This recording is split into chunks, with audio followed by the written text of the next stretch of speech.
Thank you guys for coming today.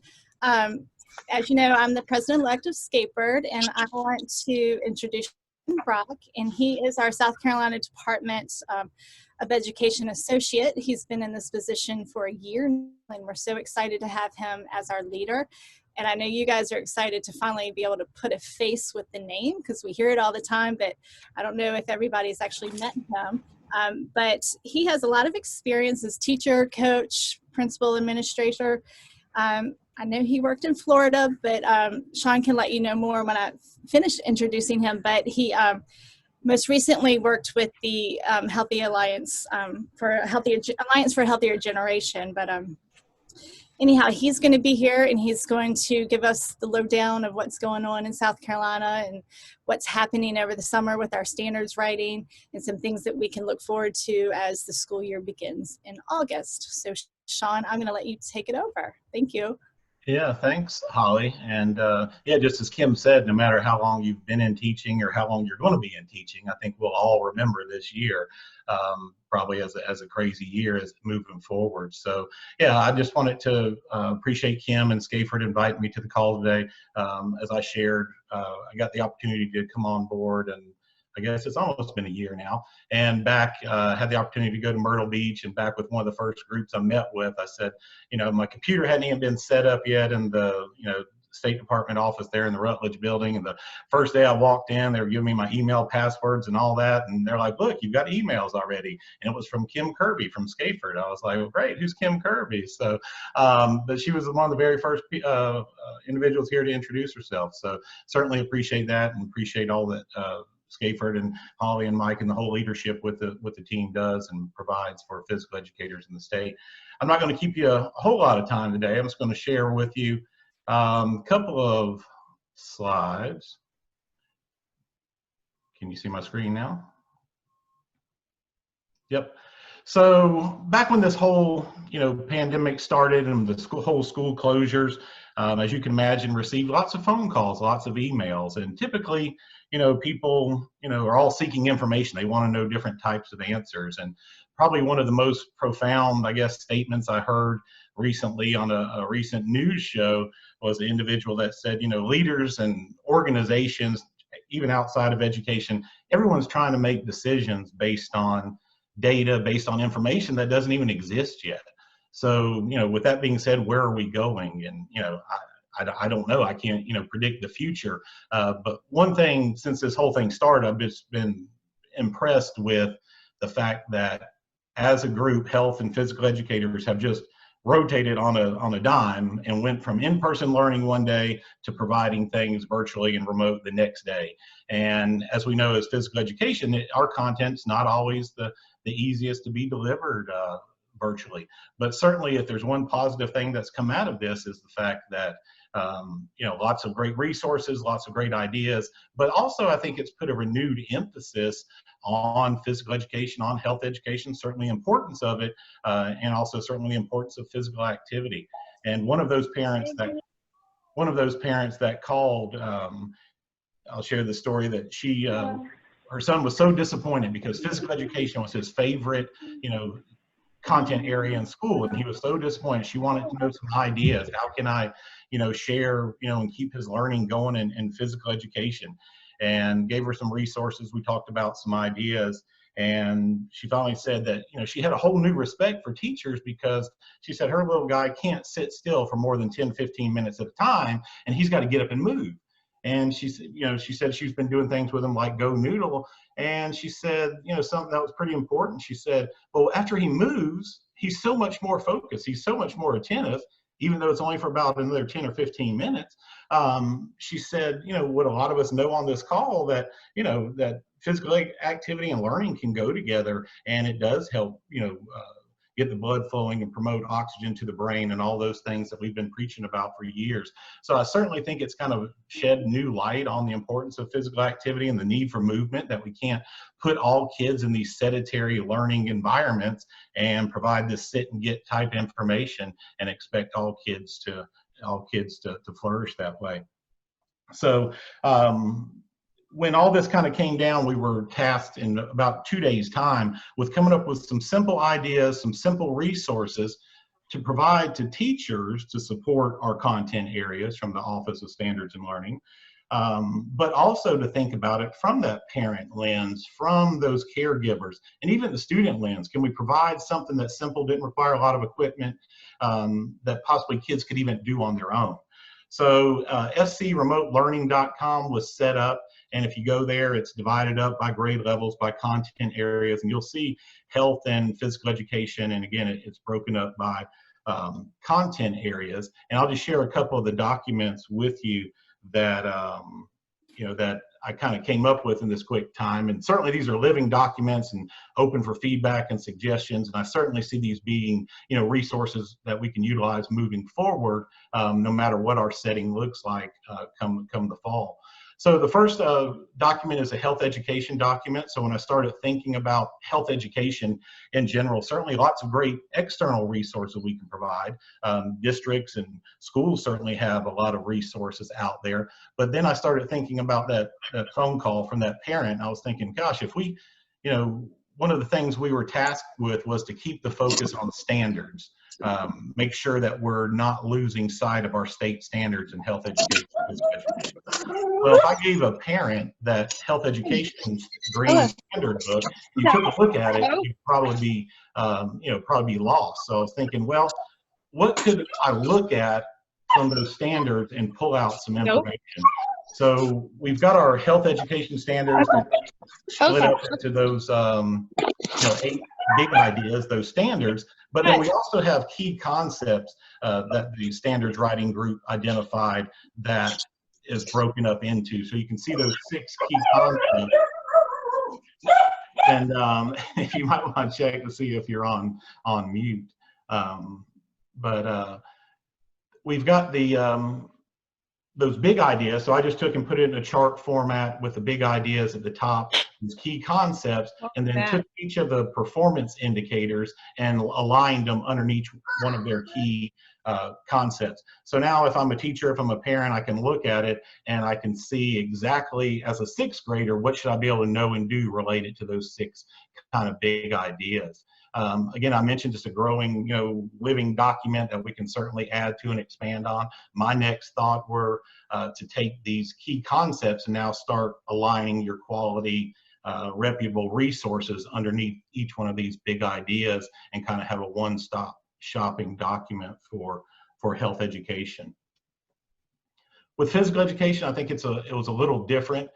Certainly, there's been lots of resources developed, and Brian DeVore from Open, they've certainly developed a lot of great resources, not only for in-school time, but for this time of home learning, at school time.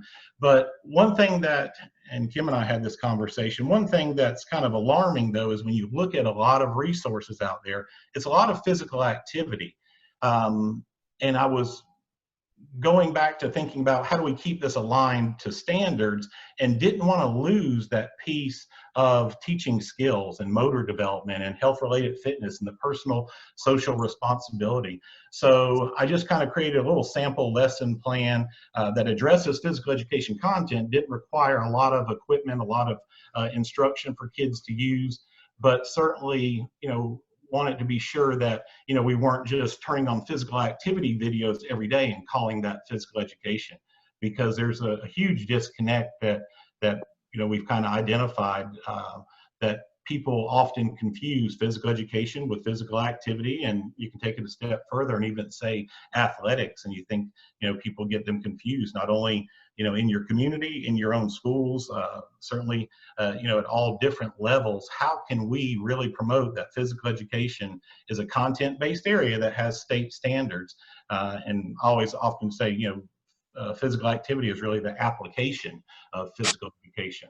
So not wanting to lose that concept behind our standards and those important components of our physical education content area. So on the right, I aligned these with some resources that are a little bit more physical education focused, and then went on in a couple of documents to provide some kind of based on K5, 6, 8, 9, 12, some physical education / physical activity resources. So certainly all these are reputable groups that have free resources for schools to use. So again, Shape America, our national organization, certainly has some great free resources that are online. But again, just some things to kind of get people started, but not only with physical education teachers, but keeping in mind parents and students, could they go onto a resource like this and be able to take these resources and do something with it. Oh, that's great. I didn't realize there was a traffic. Oh, it's not. So Yeah, it's like with that focus, kind of back to that idea of keeping the focus on physical education, ensuring that we don't lose sight of these standards. I'll say fitness is certainly an important component that we should integrate, throughout our physical education programs. But again, let's ensure as we kind of think about what we're providing to students, make sure that somewhere along the line we're trying to address skills. And if you read our state standards, you read our national standards, they all start with a physically literate individual. So not losing sight of, physical literacy. What can we do to ensure that kids are developing skills and that knowledge and value to like physical activity for a lifetime? What can we do as physical education teachers to really bring out that fact that, hey, just because we turn kids loose at recess and they're running around, they're having a really great time, but it's not physical education, that's physical activity. So again, to highlight those differences, I had a school leader once tell me, Sean, he said, I don't understand about this whole quality physical education deal. He said, our football team, played for the state championship. Our girls basketball team, they were a semifinalist. We've got great PE programs here. So again, even getting individuals to understand that physical education is not merely athletics, and athletics is not physical education. That there's certainly a difference. And again, I think if one thing positive to come out of all this, I think parents are really starting to understand that, number one, movement is key, but also number two, that physical education is a content area and is certainly different than physical activity. So moving forward, and again, I mentioned, people are trying to make decisions, and certainly there's groups working at the state level with the state superintendent. Some information came out yesterday about summer school. Your district leaders are all working to kind of try to chisel out what, guidelines could we provide for schools moving forward for next year for the fall. But keep in mind, there was also, three parts of this. There was the closing of this school year, there was the summer learning piece of it, and then there's, what does school look like moving forward with next year in mind. And many of you have emailed me questions about, fitnessgram and those types of requirements, and we're forwarding all of our questions that we get from from schools to the superintendent staff, and they've been kind of addressing them kind of one by one, and kind of sending out some memos to address those individual pieces, because certainly physical education and health education have a lot of pieces in legislation that have to be addressed. But if I could make a prediction, I'm thinking that social emotional learning is going to be huge come fall. Certainly, how are we going to support students, bringing them back into this environment when they've been told that, hey, you got to stay 6 feet from everybody, and how are you going to social distance and wash your hands frequently, and good luck trying to teach social distancing to 30 kindergartners in your PE class. So how are we going to provide this support for these students through social emotional learning? And I think this is a great opportunity, because I tell people that health education, physical education are the only two content areas that have specific national standards, state standards that address social emotional learning. So it's what we do. It's what we've been doing for hundreds of years when we teach health education, skills-based health education, and we teach a performance-based subject like physical education. So I think this is a great opportunity for health and physical educators to really step up and kind of take the lead on this one and provide those resources and ideas at your schools. One of probably the most recognized national organizations in this area is called CASEL, C-A-S-E-L, so at casel.org.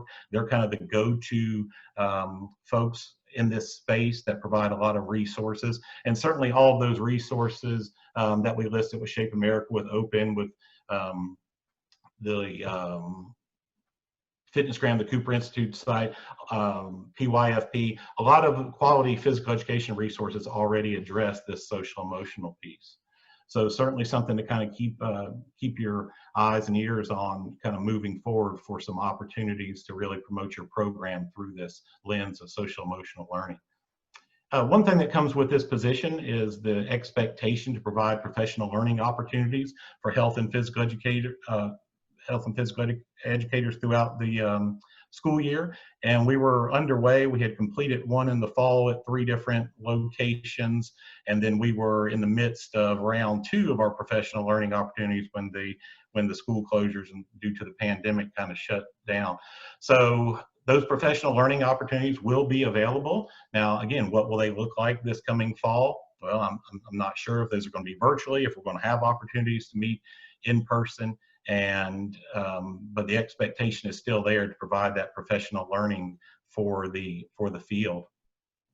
Normally, there's a requirement to offer some type of summer professional learning opportunities, but the big work that's going to be taking place this summer, starting in a couple weeks, is the standards revision work. So there's a committee of about 32 educators that are going to convene virtually because we're not going to be able to hold in-person meetings at least through the month of June. So the group will be working every Wednesday and Thursday throughout June and July to take the suggestions from the standards review committee that met back in November, and now to put paper to pen and actually start making some revisions to our current state standards. So great work, certainly looking forward to that. That's really going to kind of frame up and you know, we've been talking about standards based, but very exciting to have the opportunity to revise those standards and really reshape what we want physical education to look like for the state of South Carolina. So I think my overall message is, just the great things that have been going on, just been, super impressed because I've heard from school leaders, I've heard from parents, I've heard from multiple people in the community about physical education. And, I had no idea that, you could provide physical education through technology. And my son's physical education teacher is doing this. So just all the great work from the schools, from teachers, from district administrators, from our state organization. So it's just been kind of, kind of a down time because of all the changes, but certainly if there's one positive thing to look forward to, it's the ability that everyone has shown to be able to adjust on the run and to do what's best for kids and meet their needs with physical education and physical activity.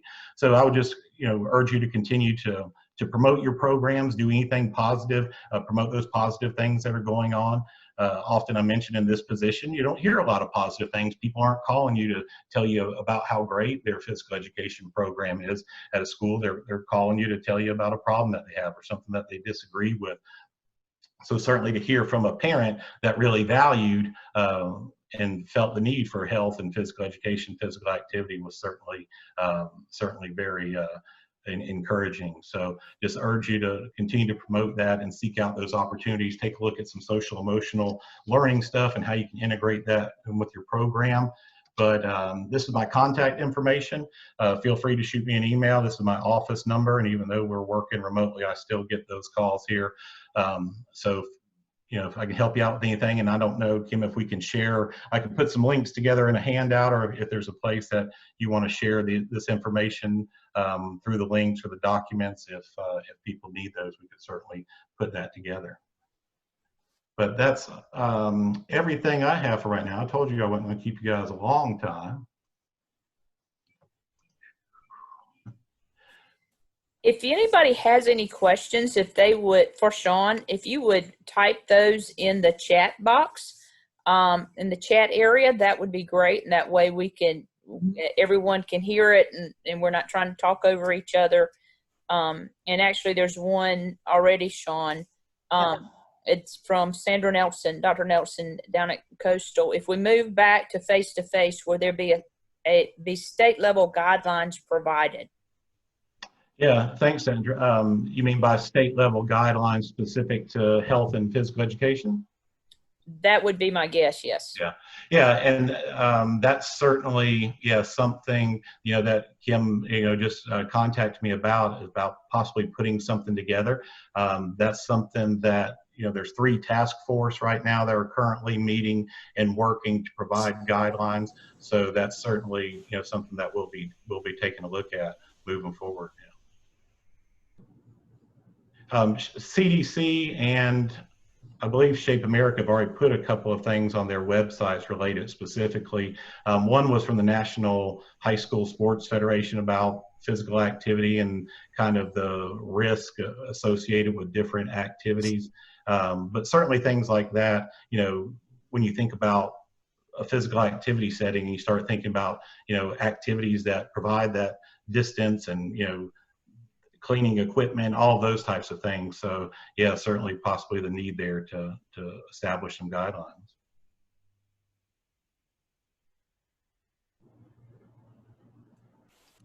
Rumors, a question from Andrew about rumors of related arts teachers. Sorry, I was muted. Yeah, that's okay.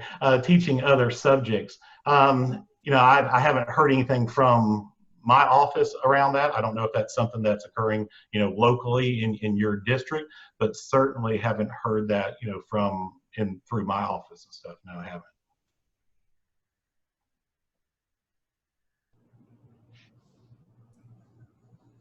This is your opportunity. Any other questions for Sean or the comments? Well, certainly good to see people kind of, face to face, see other humans today and stuff. So that was encouraging for my part. So. Yeah, this is one of the largest we've had, Sean. So we're glad you're here.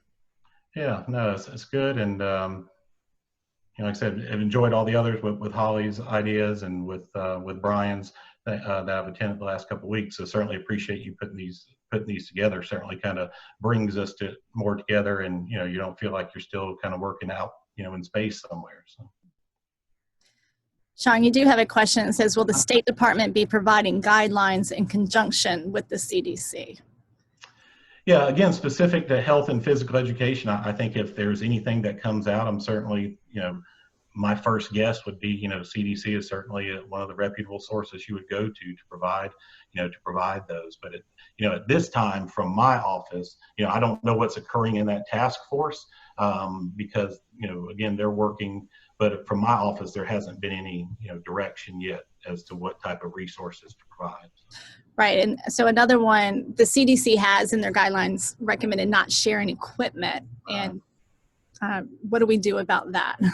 Yeah. So that's, if you've seen some of the resources, I was just looking at the U.S. Games website with the open curriculum, and they had a whole section on there on games that didn't require equipment. So it's going to be, more of those types of things of trying to find those resources and ideas. And certainly, with those documents that I'm providing, I'm going to, plan to continually update those. And those will certainly be, one area as we kind of move forward to be able to put ideas like that on that document where it would be, keep you from having to do a lot of legwork to identify things that you can do in school. So if you come across anything good, I know Holly shared with me, a lot of the resources that they're used in Charleston County, which was very helpful. So if you certainly come across any good ideas and you want me to put them on that document, feel free to send it to me, and be just a great way to have some, sharing going on of some things that we know are quality and that they work and stuff. So. Okay, great. So Anna Bird wants to know the physical education, physical activity survey that gets sent out each spring. Will we be turning that documentation in for minutes? Yeah, that was one of the questions that was submitted to the superintendent staff for clarification, and haven't received any word back on that. Brianna Mealing with DHEC, our state fitnessgram coordinator, said that folks have, she can see who had already completed, fitnessgram for the year. So that information, certainly lives there that they can access from her side of things. So certainly that was one of those questions that we're kind of still waiting clarification on. Okay, so we've got several coming in. So, okay, this one, if this is from Mark, things stay as they are, but government still wants to open, would PE teachers teach remotely due to the class size, locker rooms, everyone touching equipment, etc.? Yeah, that again is going to be, answered on a, probably a case-by-case basis. What have you been doing, since the since the school closures and shutdown, I've heard from a lot of teachers that, we're not able to access students virtually. We had, many locations in the state where, there was limited access to devices and internet, and teachers were providing paper pencil type of work for students. So certainly that's not a one size fits all answer, but in those guidelines, that's certainly something that CDC, that National High School Federation has come out with, has been, some kind of guidance around those things that you're talking about, with locker rooms and cleaning up and those types of things. So. Okay. Question. This is from April Blanton. Hi, April. She's one of mine. Will there be ways to require principals to make PE special area required? I know we had issues where only like a fourth of the students participated in PE, whether it was they were overwhelmed with other classwork or just didn't think PE was important. Yeah, that's another great question as far as, making somebody require something. That's difficult to do because we really don't have anything in place that's punitive for schools. So a lot of it is based on district leadership, on site-based leadership. And, one thing, schools, and districts are expected to make the decisions to best meet their needs. With that being said, there's also certain pieces that are out there that are required, but as far as how do you, actually require people to do it, that's a whole different topic. So. Right. And as far as social distancing goes in South Carolina, is there any indication as to when those guidelines will be shared? No, again, I think it's ongoing. Those, recommendations came out yesterday for summer learning. So that kind of tells me they're still in that middle process of addressing summer learning, because they've, as I mentioned, there were 3 parts to it. So I'm assuming that, the next step is going to be, how does this go? How does it look during the summer? And then how does that transition, and what does it look like by the time August and September roll around? Right. And will you allow access to the PowerPoint slides that were shown at the beginning? Definitely. Yep. Yeah. That's the last one. Yeah, if you just want to shoot me an email, I can send you those slides, or Holly or Kim, if you have another way that you want to share, that's fine as well. Can share that with everybody here today. I don't see any other questions coming in right now, so I thank you. No, again, I appreciate the time and appreciate everyone being here today, and again, more information to follow, and just appreciate all the good work that's going on across the state, and look forward to getting out and have the opportunity to meet everybody. So Awesome. When will we meet again before school starts for an update? That's from Anna. Will we meet again? Kim, are we going to do this again before school? Yes, that is the plan. And actually, I sent an email, I believe yesterday, but we will be, well, actually it's on your certificate of completion, so you'll be getting it this afternoon. But we are putting together a survey to ask questions about some things that you would want to hear about. So if there are ideas that you have of on topics and or on different presenters, if you will just get that information to me and or put it on that survey, that should be coming out early next week. Our administrative assistant's on vacation, so we won't be able to get it out this week, but that will be coming out early next week.